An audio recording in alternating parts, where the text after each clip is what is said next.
Alright, in this video, I want to talk about Paul's thorn. And this is something that's interesting, because all along it tells us thorn. And this should automatically trigger something, where you think of something when he says thorn. But with me, it never clicked until recently. I was actually watching a video from YouTube user JackSmack77, and in his video he talked about Paul's thorn in passing, and he just quickly mentioned that his thorn was actually sin and how he talked about it in another video. So I was like, oh, that's interesting, because I've always heard it is about his infirmities, such as his poor eyesight and weakness in other physical ways. Never thought it was sin. But then when I was like, thorn, the connection, I was like, okay, I think there's something to it. I want to hear you out. So I went and I tried to look up his video where he talked about it, and I searched like Paul's thorn in the flesh, Satan's messenger, and different things that I would hope would pop up a video from him on his channel, and nothing popped up no matter what I put in. So I don't know where he talked about it. So I decided to take a look at this myself, and I want to tell you what I found just briefly looking at this. So the passage that is talked about is 2 Corinthians chapter 12, verses 7 through 10 here. And it starts at verse 7 saying, "And lest I should be exalted above measure through the abundance of the revelations." So you see here, Paul is talking about how he was revealed a lot of things from God. He even got taken up to the third heaven and was showed a lot of things so that he could share it with everybody else. And he was chosen for this. So this would obviously exalt him, right? But check out what he says here. He says, "There was given to me a thorn in the flesh, the messenger of Satan to buffet me, lest I should be exalted above measure." So you see, there was something there to humble him, right? Now, I don't know about you, but if I was blind in a wheelchair, and God showed me all these revelations and is using me to share this with the world,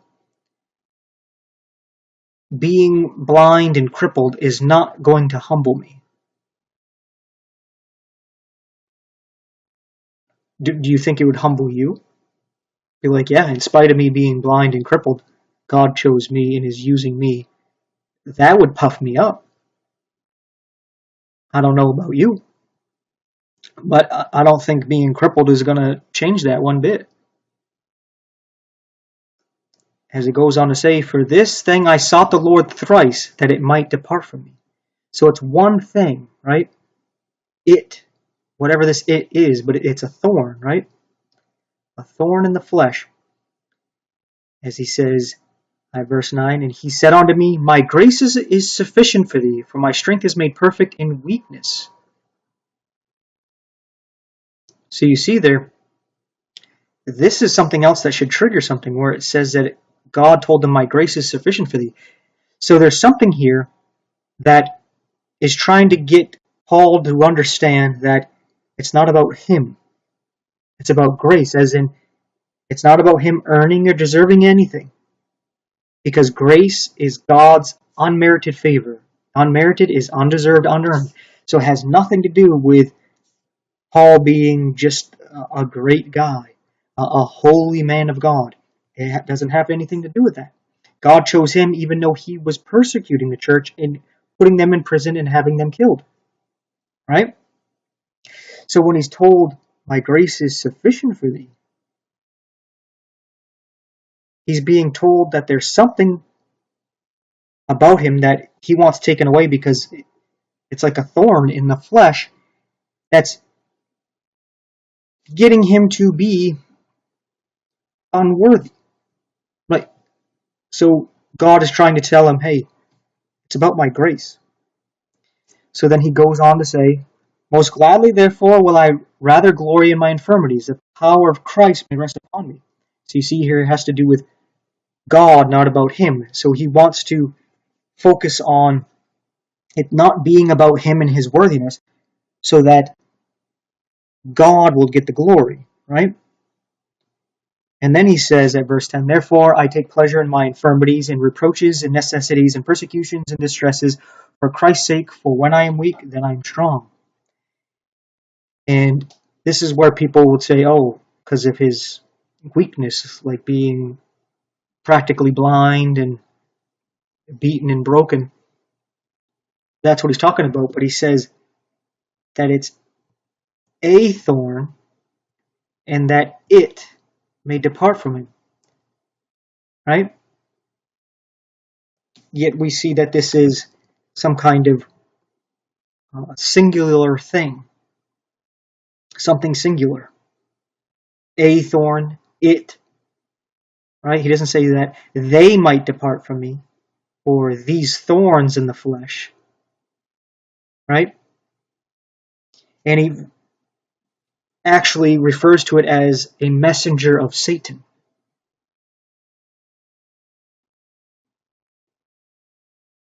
These things are not messengers of Satan here. Like if he's partially blind, that's not a messenger of Satan. Matter of fact, the reason why he would be partially blind is because he actually saw the glory of the Lord when Jesus appeared to him. And that actually made him blind for something like 3 days. Right? That Satan didn't do that.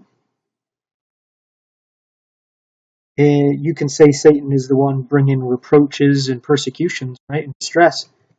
But he says it's an it. These are just things he's saying that he takes pleasure in because he's understanding God's grace here. So I decided to take a look at this here. And I was like, you know what? Paul mentioned something about he being an example of God's grace here. This is 1 Timothy chapter 1. And at verse 13, he says, who was before a blasphemer. He's talking about himself. Right? Because he's talking right before it, he says Jesus puts him in the ministry. And he says, who was before a blasphemer, a persecutor, and injurious, but I obtained mercy because I did it in ignorantly in unbelief. And the grace of our Lord was exceeding abundant with faith and love, which is in Christ Jesus. This is a faithful saying, worthy of all acceptation, that Christ Jesus came into the world to save sinners, of whom I am chief. So you see, that's where the grace, an exceeding abundance of grace, because he says he's the chief of sinners. Howbeit for this cause I obtained mercy, that in me first Jesus Christ might show forth all long suffering for a pattern to them which should hereafter believe on him to life everlasting. So you see here that Paul is saying, I'm an example of God's patience, his mercy, and his grace. Because I'm the chief of sinners, and if he will save me, he'll save anybody. It's not about you and your being a holy man of God, not sinning and doing the religious rituals and all the good works for God and man. No matter of fact, in Philippians, we can just go to that real quick before I continue, just to make this clear. Even the good works that Paul does, as he says here in Philippians chapter 3, is he says, if any man thinketh that he hath whereof he might trust in the flesh, I more. Circumcised the 8th day of the stock of Israel, of the tribe of Benjamin, a Hebrew of the Hebrews, as touching the law of Pharisee, concerning zeal, persecuting the church, touching righteousness which is in the law, blameless. But then he says, but all things, he counts that all loss for Christ. He says he counts it as dung, that he may win Christ, and that he may be found. We'll read this verse here. And be found in him, not having mine own righteousness which is of the law, but that which is through the faith of Christ, the righteousness which is of God by faith. So you see here, he understands that he's clothed with God's righteousness. It's purely by grace. He truly understands this because he was the chiefest of sinners, actually persecuting and killing God's church, fighting against God, putting innocent people to jail, torture, and death. Right? So he understands his position. But there's something that tempts him, because when we look at sin, check this out. The first mention of thorns, Genesis 3, verse 18. Thorns also and thistles shall it bring forth to thee, and thou shalt eat the herb of the field. So here is where Adam and Eve sinned, and then God is telling Adam part of his punishment is having to actually till the ground to bring forth food. But it's going to yield thorns and thistles, right? Because of sin, thorns pop up. And I'm going to give some connection to this. Isaiah 32:13. Upon the land of my people shall come up thorns and briars, yea, upon all the houses of joy in the joyous city.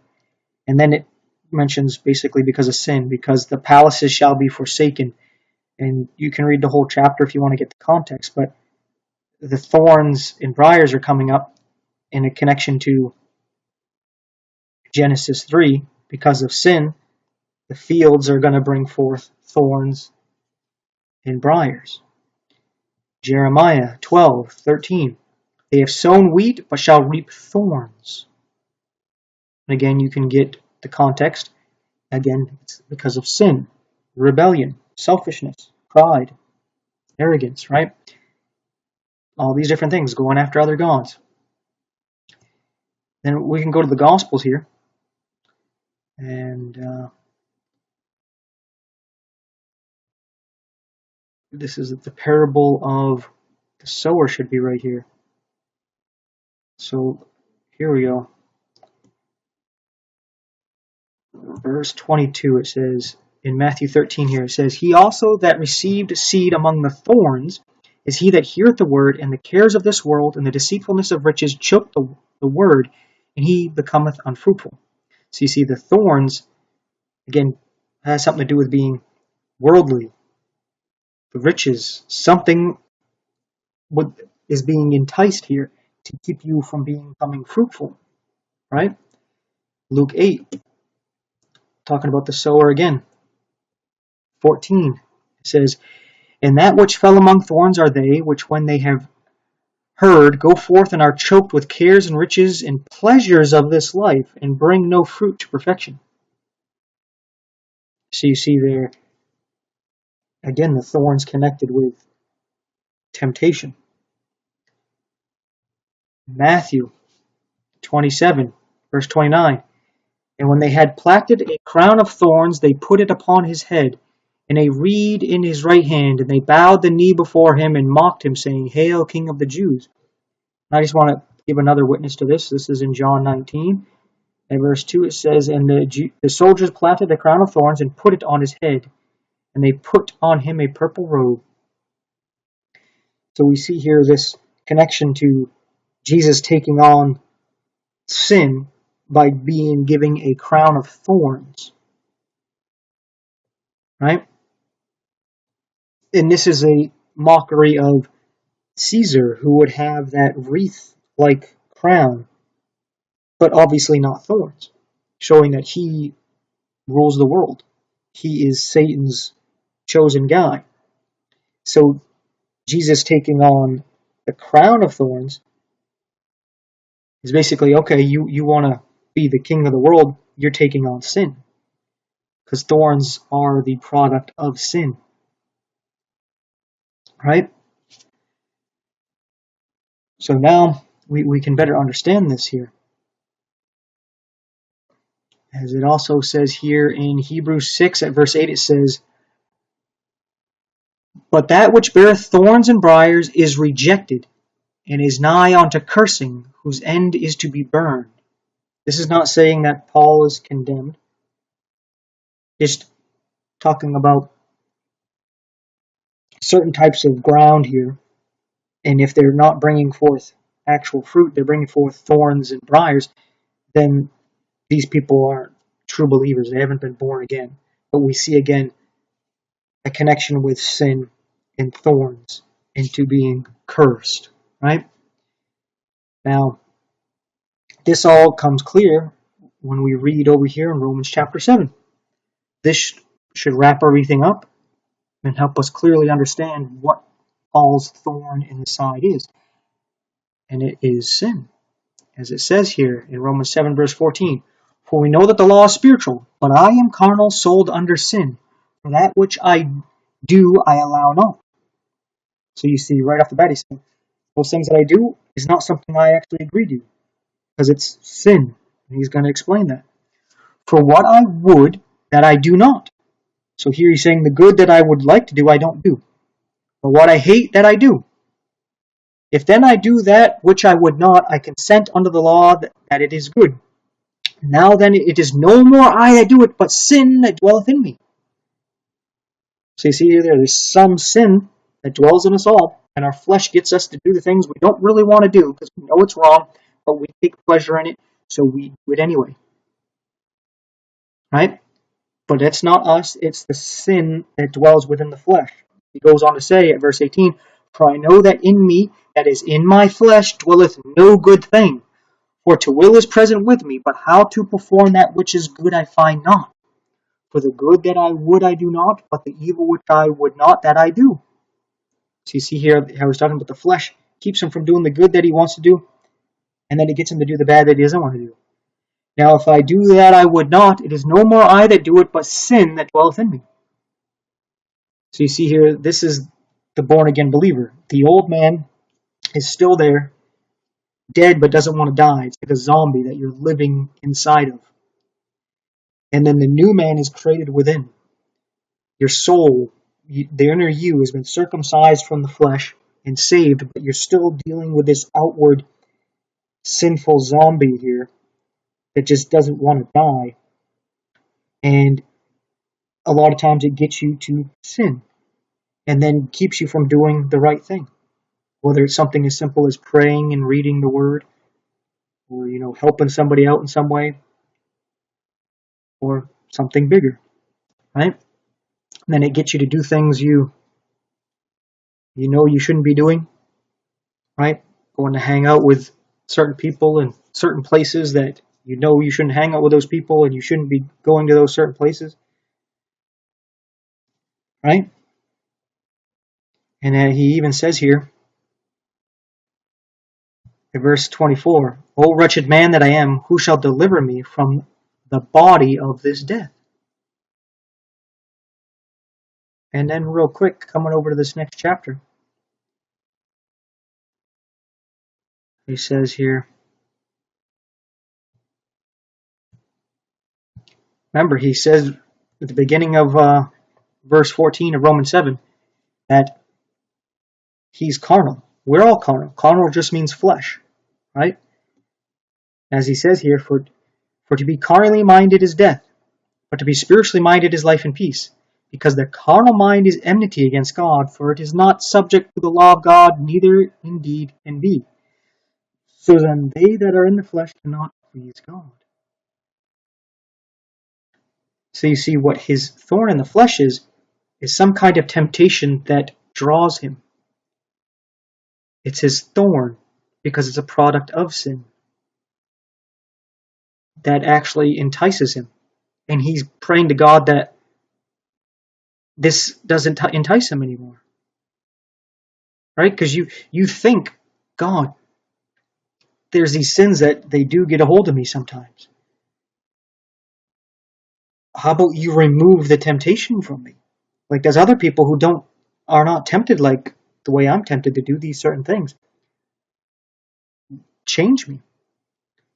And God's like, no. Right? You get the impression after a while he's saying no. He's like, because it's keeping you humble. If I actually did that for you, you would get exalted. And then you would not relate to others. And then you would look down on others as why aren't they like you? And why aren't they overcoming this sin and walking in this sinless perfection?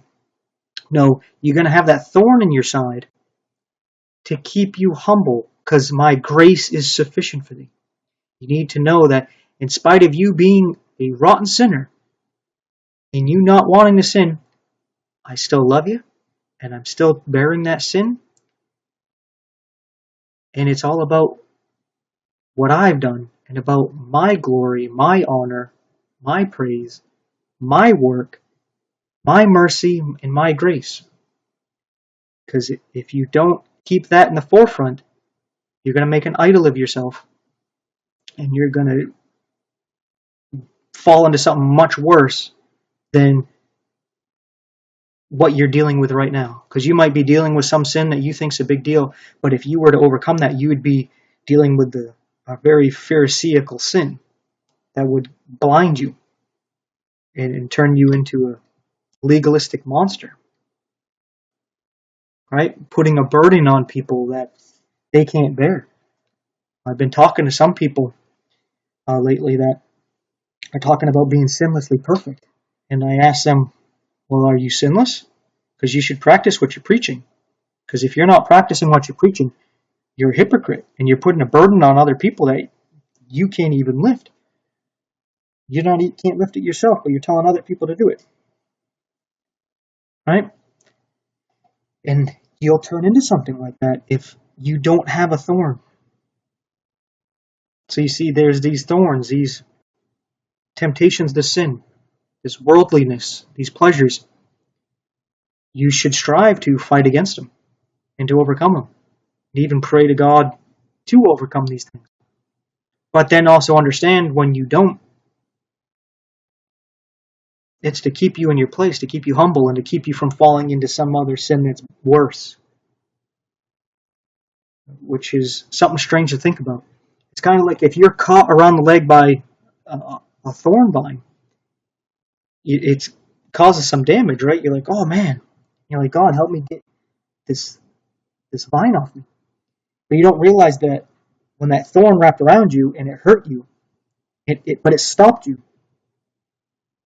And if you took like another step, you would have stepped into, I don't know, quicksand, loose ground that would have fallen off a cliff, or you stepped in the sight of somebody taking a shot, or some animal was getting ready to pounce right there.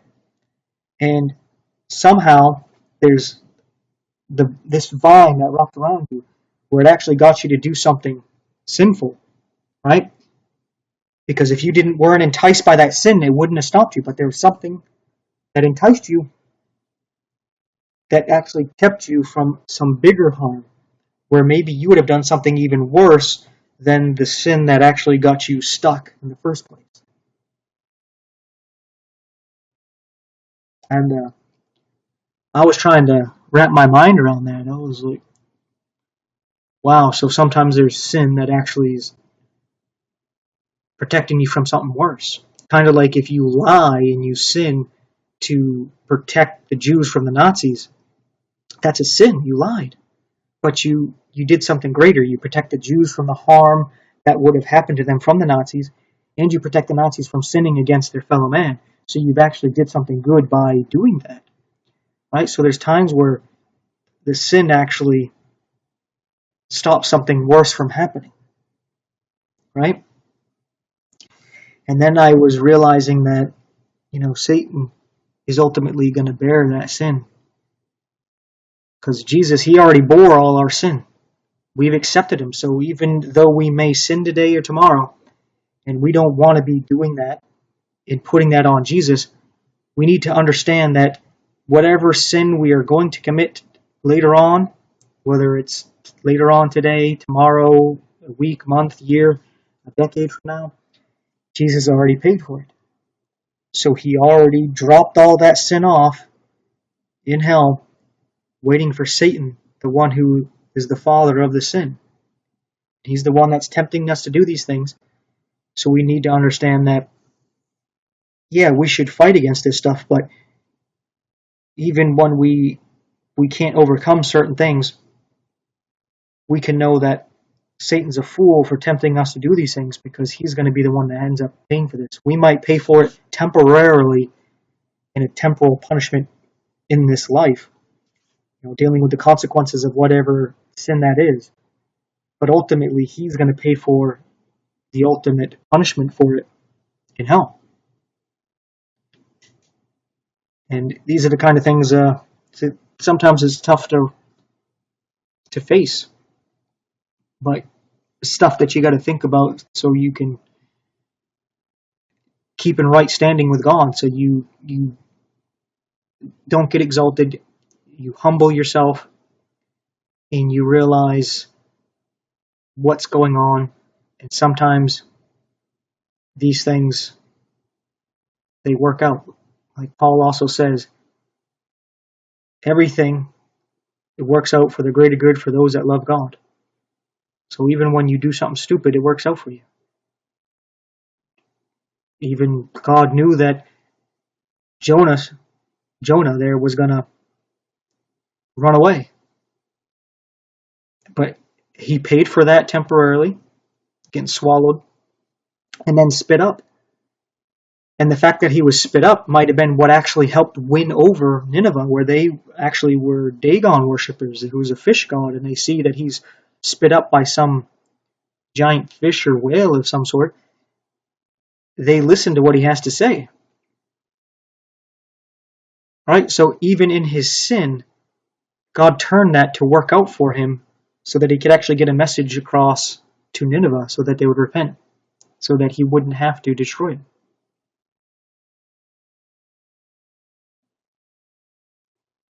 So these things is strange. God's ways are above our ways. And that's where we got to walk by faith, not by sight. Because if we're walking by sight, we feel like a walking bag of turd. Right? You start realizing that's what you are. And you need to just walk by faith. And you realize what you're seeing isn't all that good. So better to walk by faith anyway. So with all that being said, thanks for watching and take care.